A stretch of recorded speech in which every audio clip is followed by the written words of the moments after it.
So మా మనసున్న మహారాజు, మా దిల్లున్న రాజు, దిల్ రాజు గారిని మాట్లాడవలసిందిగా రిక్వెస్ట్ చేస్తున్నాం. నాకు కూడా ఇంతమంది ఫ్యాన్స్ ఉన్నారా?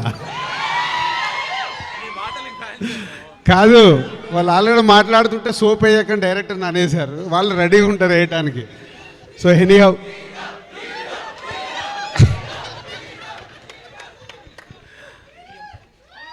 ముందుగా ప్రొడ్యూసర్స్ అందరికీ ఆల్ ది బెస్ట్, అలాగే జీ స్టూడియోస్ వాళ్ళకి all the best. And director గురించి ఎక్కువ చెప్పాలి. నేను కశ్యప్, నేను సినిమా చూశాను, సినిమా కొన్నాను, అన్నీ ఉన్నాయి, కానీ ఆయన నేను ఇప్పుడే చూస్తున్నాను స్టేజ్ పైన. పోతే ఈ సినిమా పవన్ నాకు ఐడియా చెప్పినప్పుడు ఐడియా నచ్చి ఎందుకో సినిమా కొనేద్దామని కొనేసాము. కాన్సెప్ట్ చాలా బాగుంది అనిపించి. బట్ ఎక్కడో సినిమా చూసేవారు నాకు టెన్షన్, చాలా ఓవర్ కాన్ఫిడెన్స్గా కొనేసాము. ఏంటి ఎప్పుడు చూపిస్తారని ఒక 15 days నుంచి చేంజ్ చేస్తూ ఉన్నాను. 4 days బ్యాక్ సినిమా చూసా. ఈ సినిమాలో మీరు అడుగుతున్నారు కదా, ఒక్క హీరో కాదు, 2 హీరోలు ఉన్నారు. ఫస్ట్ ట్రంప్ కూడా హీరో ఈ సినిమాలో. ట్రంప్ గారిని పెట్టుకొని ఒక కాన్సెప్ట్గా అమెరికా వెళ్ళాలని చాలామందికి, ప్రమోషన్ కాదు, సినిమా చూసినప్పుడు తెలుస్తుంది మీకు. అమెరికా వెళ్ళాలని చాలామందికి ఇక్కడ కోరిక ఉండేనా? చేతులు ఎత్తండి.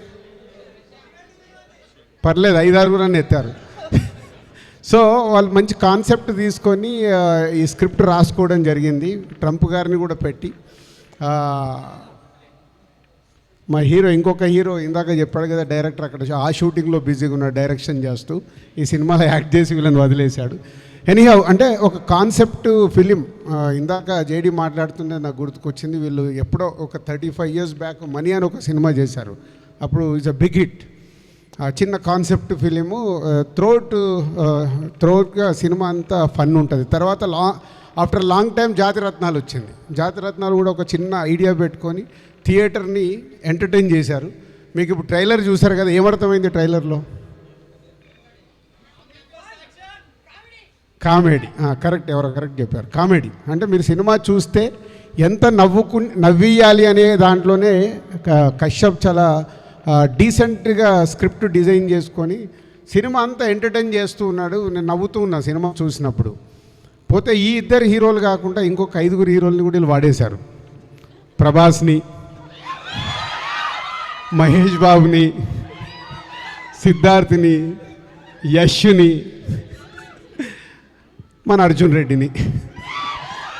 సో ఫస్ట్ హాఫ్ అంతా ఫన్ చేస్తూ తీసుకెళ్ళి సెకండ్ హాఫ్లో ఈ 5 హీరోలకు సంబంధించింది ఒక 5 ఎపిసోడ్లుగా డిజైన్ చేసి ఫుల్గా ఎంటర్టైన్ చేశారు.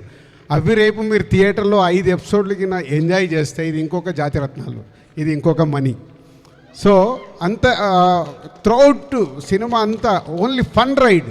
సినిమా చూస్తున్నప్పుడు ఎంజాయ్ ఉంటుంది. మా మిత్రులు ఏమన్నా ఎలా రాస్తారో నాకు తెలియదు, మా మిత్రులకు మళ్ళీ లాజిక్లు వస్తాయి కాబట్టి, మా ముందున్న మిత్రులకి. సో త్రూఅవుట్ సినిమా అంతా ఫన్ చేస్తూ తీసుకెళ్లారు. Kashyap, you are the success. డైరెక్టర్గా నువ్వు సక్సెస్ అయ్యావు. ప్రేక్షకులు సక్సెస్ చేస్తే నువ్వు ఇంకొక తరుణ్ భాస్కర్ అవుతావు. ఆయన పెళ్లి చూపులతో ఎలా అయ్యాడో, అంటే ఈయన నాట్ ఓన్లీ రాయడము తీయడం కాదు, దాంట్లో క్యారెక్టర్ వేసాడు, అద్భుతంగా వేసాడు, చాలా నవ్వించాడు ఈయన తరుణ్ పక్కన ఉండి. So cinema full out and out entertainer. So first రోజు మీరు రెడీగా ఉండండి చూసి ఎంజాయ్ చేయడానికి. అలాగే థ్యాంక్ యూ దుల్కర్ గారు. సో ఇలాంటి చిన్న సినిమాని సపోర్ట్ చేయడానికి వచ్చినందుకు thank you very much. And స్పెషల్గా విష్ణు గురించి చెప్పాలి. వీళ్ళు ఏదో సింపుల్గా డైలాగ్ వేసేసారు, ఎక్స్టెండెడ్ క్యామియో అని. బట్ ఫస్ట్ హాఫ్ అంతా తరుణ్ మీద తీసుకెళ్ళి సెకండ్ హాఫ్ అంతా విష్ణుతో ఈ 5 హీరోల్ని చెప్పాను కదా, ఈ అందరిది అద్భుతంగా డిజైన్ చేశారు. Vishnu also is done is very good job. Vishnu ఇలాంటి సినిమాలు యాక్ట్ చేయడం వల్ల ఈ సినిమాకి చాలా ప్లస్ అయినట్టు. Thank you Vishnu. అంటే చిన్న సినిమాలకి ఇది no doubt is a small film. ఇలాంటి సినిమాలకి నేను కానీ, విష్ణు కానీ, ఈరోజు దుల్కర్ కానీ ఇలా అందరు సపోర్ట్ చేయడం వల్ల ఒక రేపు మీకు థియేటర్లో ఎంజాయ్ చేస్తే is a big film. And JD, so first హాఫ్లో విలను, సెకండ్ హాఫ్లో కమెడియన్. సో ఫస్ట్ ఫస్ట్ హాఫ్లో ఎంత సీరియస్గా ఉంటాడో సెకండ్ హాఫ్లో అంత నవ్విస్తాడు జేడీ కూడా. సో ఇది మొత్తం వీళ్ళన్నీ చాలా కశ్యప్ చాలా జాగ్రత్తగా ప్లాన్ చేశాడు ఈ స్క్రిప్ట్ని.